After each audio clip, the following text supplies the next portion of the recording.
Olá, estamos com mais O Tema é Direito. O Tema é Direito de hoje vai abordar a questão da sociedade individual. Para tanto, nós trazemos aqui a professora Simone Daut, que é professora de Processo Civil aqui na Unifra e que trata desta questão na matéria em que leciona. Professora Simone,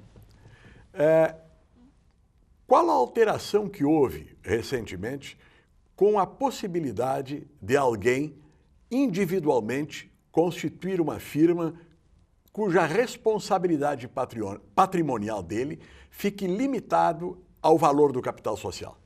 Boa noite, professor. A recente alteração que teve é a introdução da empresa individual de responsabilidade limitada. Até o ano passado, só se tinha a possibilidade de explorar a atividade econômica de forma isolada através da constituição de uma empresa individual, sem ter como limitar a responsabilidade do empresário. Ou seja, em casos de dívidas pessoais ou da atividade econômica, o patrimônio do empresário individual ficava todo misturado. Então, se o negócio dele não tivesse êxito, eventualmente o patrimônio particular dele responderia pelas obrigações assumidas em nome da empresa individual. Em janeiro entrou em vigor a lei que trouxe a questão envolvendo a responsabilidade limitada do empresário individual. E aí essa lei veio com uma grande vantagem, porque agora é possível no Brasil a chamada sociedade unipessoal, em que pese o código não traga essa terminologia, ele fala em empresário individual de responsabilidade limitada. Mas é uma sociedade unipessoal limitada. O que o empresário faz? Ele consegue limitar a sua responsabilidade, ou seja, em caso de dívidas da sociedade ou da empresa individual, essas dívidas vão até o limite da integralização do capital social. Uma vez integralizado o capital social, limitada vai estar a responsabilidade desse empresário individual. Claro que nós temos algumas exceções legais, mas que... Antes disso, para que o nosso telespectador que é leigo compreenda bem o que nós estamos falando em responsabilidade limitada ou responsabilidade ilimitada, eu gostaria que você fizesse assim rapidamente uma explicação dos tipos de sociedade que nós temos, né? A sociedade anônima é um tipo, a sociedade limitada, por isso o nome limitada, limita a responsabilidade ao capital social, e temos essa sociedade que seria a sociedade individual, que continua existindo, mas que o tipo de sociedade individual sempre era ilimitada. O empresário, no caso, respondia com o seu patrimônio pessoal por todas as dívidas da empresa. Então, eu gostaria que você fizesse essas três distinções. Tá, assim, ó. No nosso sistema jurídico, um pouquinho antes de chegar às sociedades empresárias, nós temos pessoas que exploram atividade econômica e se enquadram como empresário, pessoas que exploram atividade econômica e se enquadram como profissionais intelectuais, né, que desenvolvam atividade de natureza literária, artística ou científica. Na esfera das sociedades, nós temos sociedades empresárias e sociedades simples. As sociedades empresárias necessariamente têm que se constituir num desses tipos. Ou vai ser uma sociedade empresária do tipo limitada, ou sociedade anônima, e ainda tem outros três tipos em desuso, né? A sociedade em nome coletivo, comandita simples e comandita por ações, que são fadadas à extinção. A sociedade anônima e a sociedade limitada conseguem dar uma certa segurança, digamos assim, aos sócios. Por quê?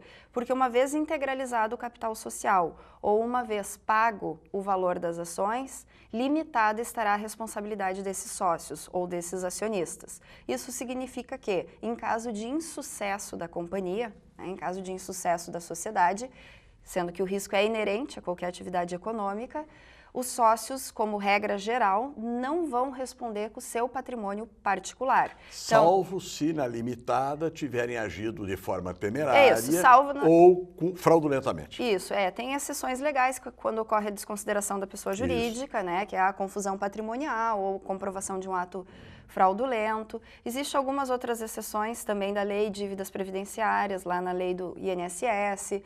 A questão discutível quando envolve a justiça do trabalho, dívidas oriundas da Justiça do Trabalho. Então, nós temos algumas exceções legais que os sócios podem vir a ser chamados com o seu patrimônio particular. O que é isso? É o carro do sócio sendo penhorado para responder por uma dívida da empresa, o apartamento na praia do sócio sendo penhorado para responder por uma dívida da empresa.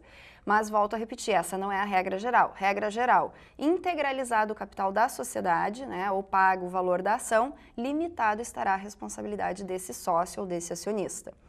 Agora, passando para o empresário individual, que é aquele que explora sozinho a atividade econômica. Que alternativas ele tinha até dezembro de 2011? Constituir uma empresa individual, ponto. E essa empresa individual tinha responsabilidade ilimitada.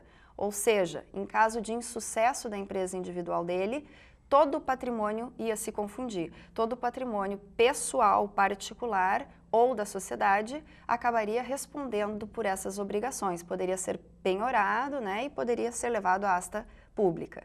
Com o advento dessa lei que criou a empresa individual de responsabilidade limitada, agora é possível a pessoa sozinha explorar uma atividade econômica e limitar a sua responsabilidade à integralização do capital social.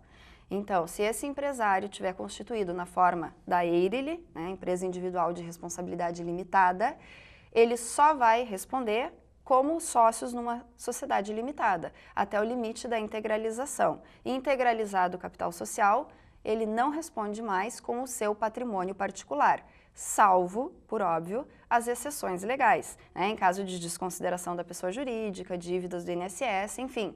As mesmas exceções aplicadas às sociedades limitadas também poderão ser aplicadas ao empresário individual. Quando estava se discutindo a questão da sociedade individual limitada ao capital social, se dizia que isso era um passo para beneficiar o pessoal que estava na economia informal a entrar para dentro da formalidade.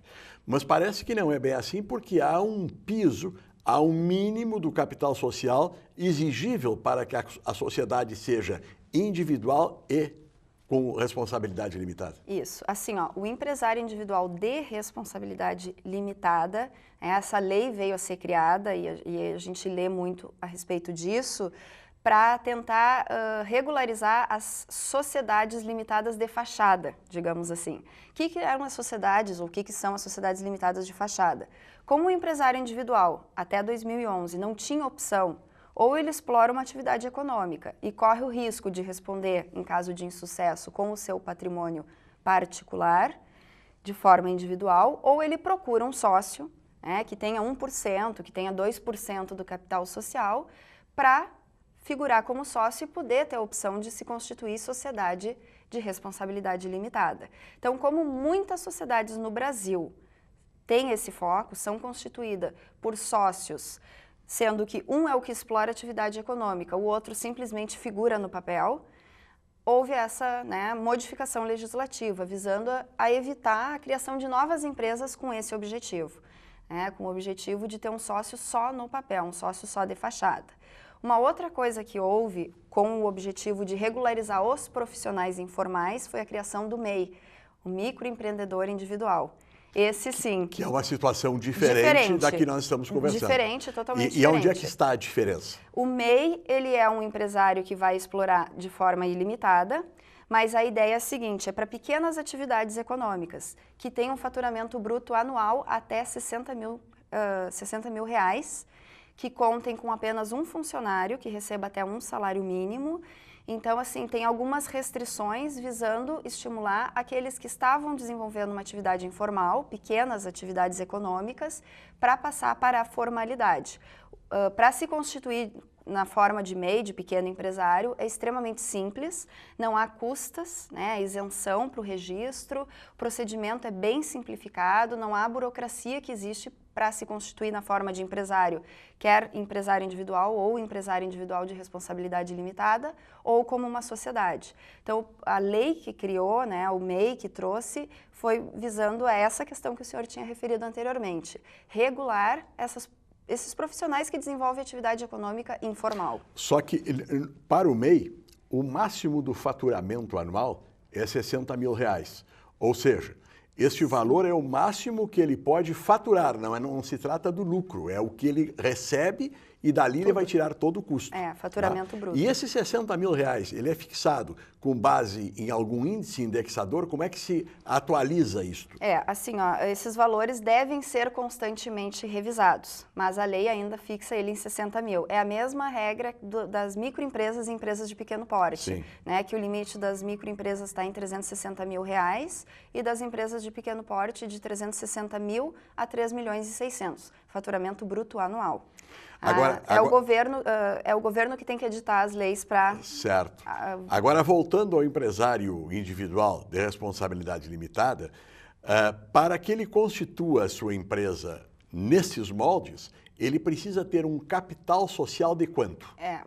Esse é um limitador da lei. E já existe forte crítica a essa questão. Para constituir uma empresa individual de responsabilidade limitada, a lei exige que o capital seja no mínimo de 100 salários mínimos.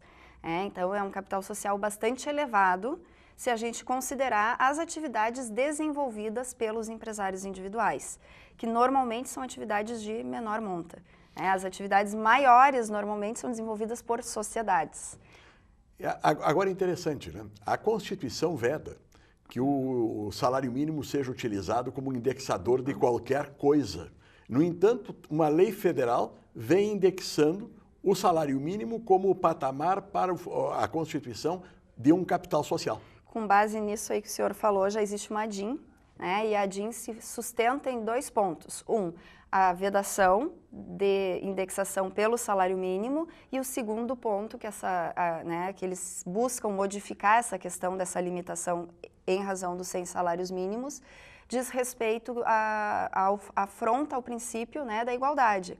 Por quê? Porque as pessoas não vão poder ter uma empresa individual de responsabilidade limitada se elas não tiverem um capital social expressivo. Então, foi proposta essa ADIM, está em andamento, não tem decisão, mas nesses 2 pilares, pela indexação ao salário mínimo e o outro pilar pelo alto custo que é. Nem sociedade limitada tem capital social nesse patamar. Sim, a sociedade limitada não tem patamar, não tem mínimo. Não tem mínimo, né? Não. Então, assim, daqui a pouco o empresário que queria montar a sua empresa individual de responsabilidade limitada vai continuar buscando o sócio de 1% por causa dessa exigência legal em 100 salários mínimos. Vejam como essas questões, elas têm bastante nuances. E alguém que vai se estabelecer, colocando uma empresa, deve buscar as alternativas que são oferecidas. E agora eu faço uma pergunta. Há alguma vantagem do ponto de vista fiscal para ser empresário individual de responsabilidade limitada? Ou a situação é a mesma, tanto ele ser individual como ser uma sociedade, uma companhia limitada? As normas dos tributos vão ser as mesmas, Então, se ele vai conseguir o enquadramento pelo Simples ou se ele vai ter alguma outra opção tributária, vai se aplicar a mesma legislação. Não existe uma lei específica para benefício ao empresário individual de responsabilidade limitada. Nós estamos terminando o nosso primeiro bloco e no segundo bloco nós vamos explicar qual a vantagem que tem para determinadas atividades, principalmente de prestação de serviço, esta sociedade, ou seja, esta empresa ou empresário individual de responsabilidade limitada. Porque hoje muitas atividades fazem com que a pessoa que trabalha naquela atividade tenha totalmente como garantia do sucesso das suas atividades o seu próprio patrimônio, que é um patrimônio pessoal, é um patrimônio familiar. Fique conosco que no segundo bloco nós voltaremos com este enfoque.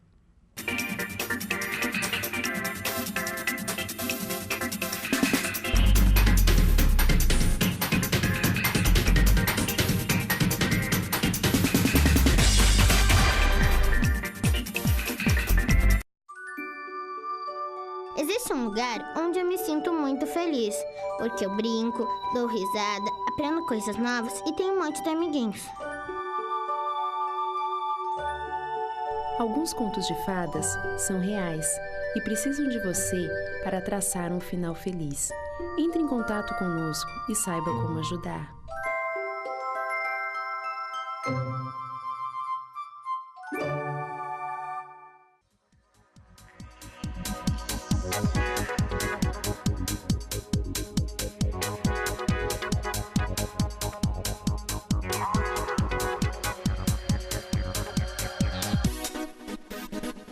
sonho.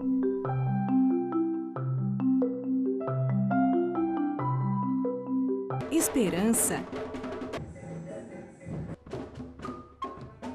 Realização.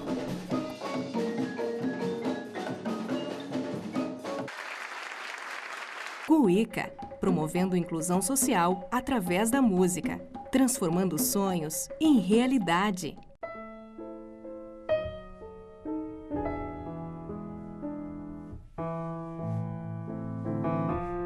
A ONG Royale está mudando a vida de muitas meninas carentes através do balé. Conheça esse projeto.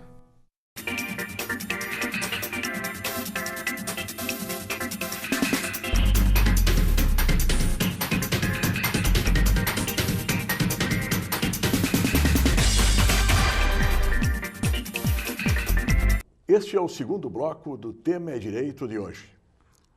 O Tema é Direito de hoje é sobre o empresário individual de responsabilidade limitada.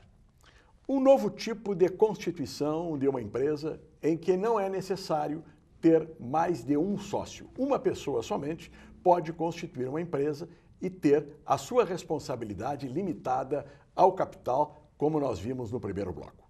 Se você está sintonizando agora e não assistiu ao primeiro bloco, você pode assisti-lo mais tarde.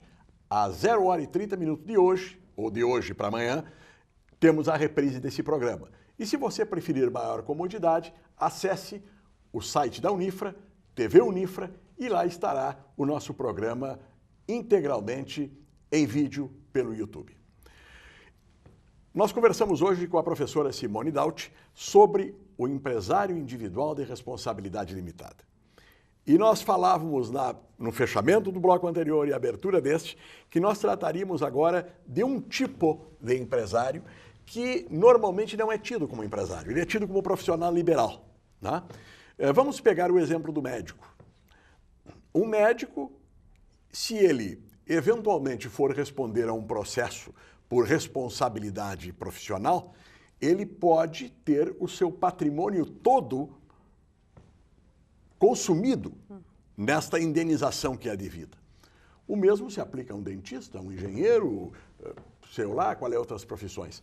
Aos advogados também, mas nós advogados estamos num outro patamar que para nós a legislação é um pouco diferente e não se enquadra. Então eu gostaria, professora Simone, que nos explicasse isso. Um médico pode se transformar como médico, continuar atendendo na clínica, etc., em empresário individual de responsabilidade limitada? Sim, na verdade ele não vai ter inscrição na junta como empresário. Como é que funciona? Regra geral prevista no Código Civil é que profissionais intelectuais, né, que desenvolvam qualquer tipo de profissão, que tenha natureza artística, literária ou científica, não são considerados empresários e não têm seus atos constitutivos efetuados na junta comercial. Então esses profissionais, se forem desenvolver a atividade sozinha, né, deveriam desenvolver com registro na prefeitura do município, né, em que desenvolvem a atividade. Se optarem em se reunir com colegas, aí nós vamos cair para o patamar da sociedade simples. Essa legislação nova que trouxe a figura do empresário individual de responsabilidade limitada, ela nos trouxe também a possibilidade de prestação de serviços. Portanto, esses profissionais, né, liberais podem sim ter a sua inscrição como empresário individual de responsabilidade limitada. Mas a lei, por um lado, foi muito genérica. Ela trouxe e não disse como fazer. Sim. Então, assim, surgiram algumas consultas, inclusive tem uma normativa da Receita Federal, se não me engano, desse ano, maio ou março desse ano, e nessa normativa, não é nem uma normativa, é uma resposta a uma consulta efetuada à Receita Federal, ela disse que a inscrição desses profissionais intelectuais deveriam ser feito no registro de pessoas jurídicas, já que não cabe à junta fazer o registro desses profissionais, e que eles poderiam ser enquadrados como empresa individual de responsabilidade limitada. Quem fez a consulta à junta foi um grupo, né, não sei qual é o termo técnico, se é associação, grupo dos donos dos cartórios de registro de pessoas jurídicas. E aí a Receita, né, em resposta, disse que, em que pese não tenha ela o poder normativo sobre isso, ela esclareceu que eles deveriam sim efetuar o registro desses profissionais, já que a lei trouxe a possibilidade de prestadores de serviço terem como limitar a sua responsabilidade. Professora, e do ponto de vista prático, Esta legislação, ela veio trazer uma demanda na busca dessa sociedade, desse tipo de empresa, ou a situação foi uma lei que foi criada e ela fica aí no limbo, as pessoas não estão utilizando muito? Não, no ponto de vista prático, essa lei foi bastante importante, ela era bem esperada e, assim, se a gente for analisar o direito comparado, né, os países adotam essa sociedade unipessoal há muitos anos. Tem-se notícia, acho que em torno desde 1920, 21, já tem essa possibilidade de sociedade unipessoal nas demais legislações. Então, no Brasil, assim, foi vista com muito bom grado, ela era muito esperada e ela está já sendo muito utilizada. As pessoas têm procurado para fazer a sua inscrição como empresário individual com a responsabilidade limitada. O único, a crítica que se faz é essa questão da exigência de, no mínimo, 100 salários mínimos para a constituição do capital social. E tem um outro complicador nessa questão, que é a seguinte. Numa sociedade limitada, uma companhia limitada, para não trazermos confusão, né? Numa sociedade que é uma companhia limitada, a morte de um sócio, a não ser que haja previsão estatutária, ele não extingue a sociedade. A sociedade, as cotas sociais do falecido, elas podem ser partilhadas, transmitidas aos herdeiros e a empresa continua. No caso da empresa individual de responsabilidade limitada, o falecimento do empresário, ele leva à extinção da empresa? Se nós seguirmos pela mesma regra prevista no Código Civil para o empresário individual, sim. Porque a morte é uma das causas de dissolução total da empresa.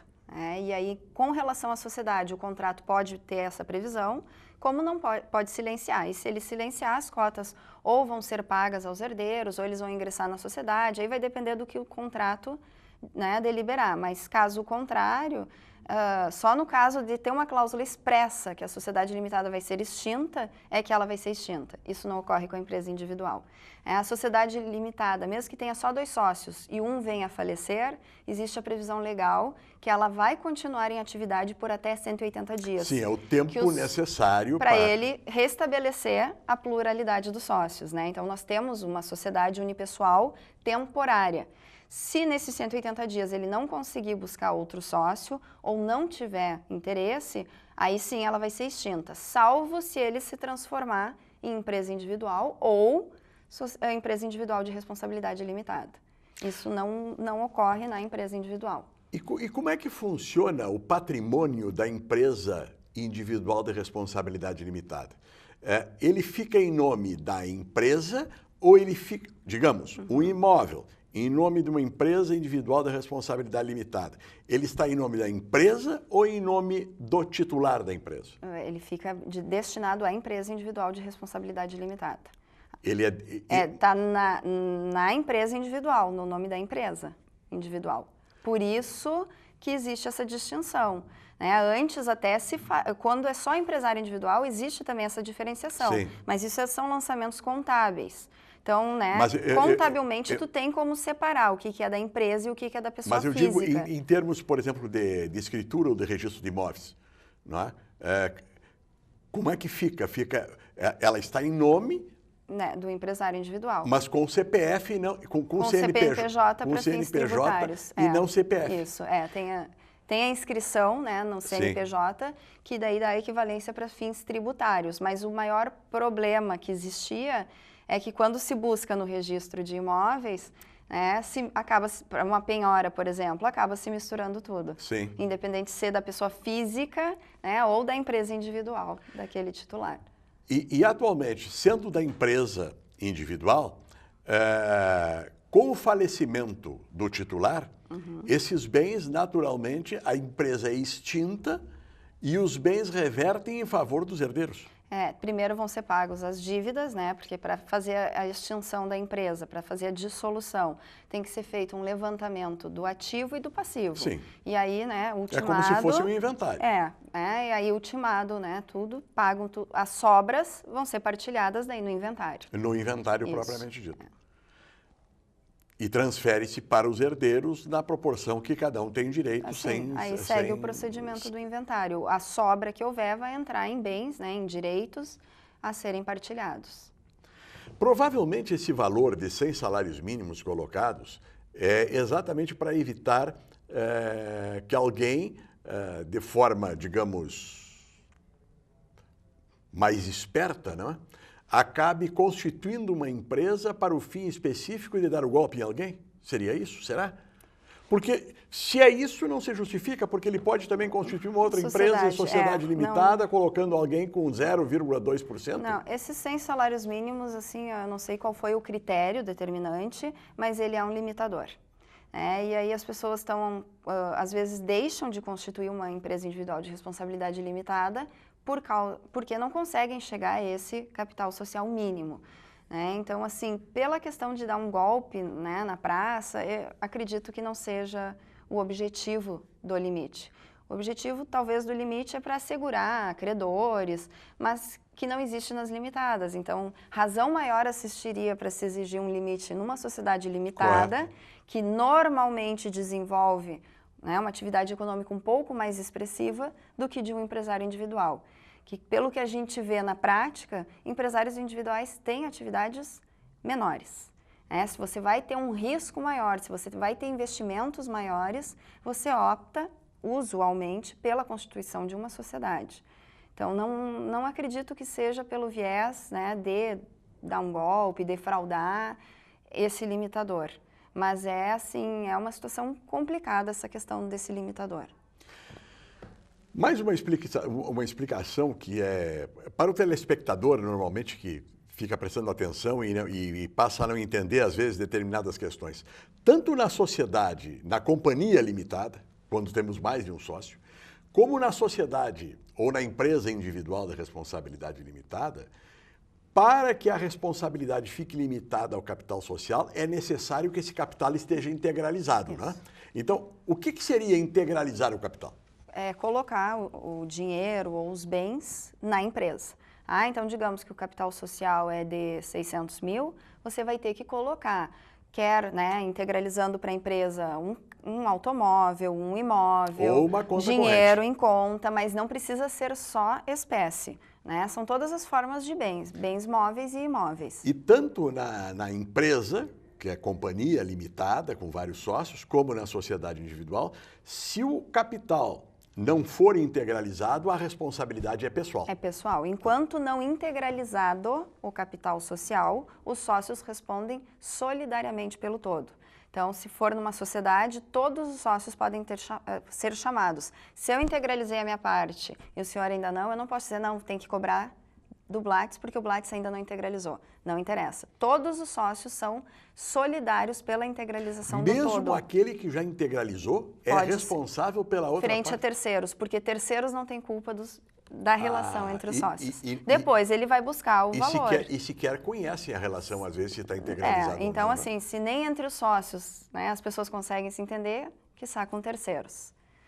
Então, entre os sócios, para terceiros é solidária a responsabilidade dos sócios enquanto não estiver integralizada. Mas a gente sabe também que muitas vezes, sim, na prática, o capital social é baixo e eles colocam, né, aquela cláusula padrão no contrato social. O capital social é integralizado inteiramente no ato, sim, de constituição. E aí, se é um capital baixo, não tem nem como se demonstrar depois que ele não foi integralizado. Para encerrar, no caso de falência, o empresário individual também pode falir? Uhum. Quem pode estar sujeito à falência são sociedades empresárias e empresários. Então, a lei de falências é bem restrita, né, a essas pessoas. Tem algumas exceções, né, que sociedade pública, as pessoas jurídicas de direito público, algumas atividades, né, específicas vão ter um cuidado diferenciado que não o processo de falência. Mas sendo empresário individual ou sociedade empresária, vai estar sujeito à falência. Que é entendido também como benefício, né? Sim. Porque é uma forma de dissolução regular que você consegue dar um encerramento ainda que persistam as dívidas. Correto. Bem, professora Simone Dauti, muito obrigado por essas explicações, com certeza muito úteis para o nosso telespectador. Nós estamos encerrando o tema direito de hoje e o tema foi a empresa individual de responsabilidade limitada. Você pode assistir a nossa reprise hoje logo mais às 0h30, ou então pela TV Unifra.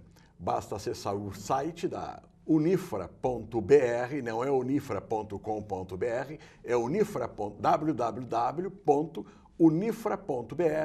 TV Unifra, procurar ali tema e direito e ver, dentre os programas que já foram apresentados, esse de hoje com a professora Simone Dauti. Muito obrigado pela presença, professora. muito obrigado pela audiência. Até o próximo programa, neste mesmo horário e neste mesmo dia.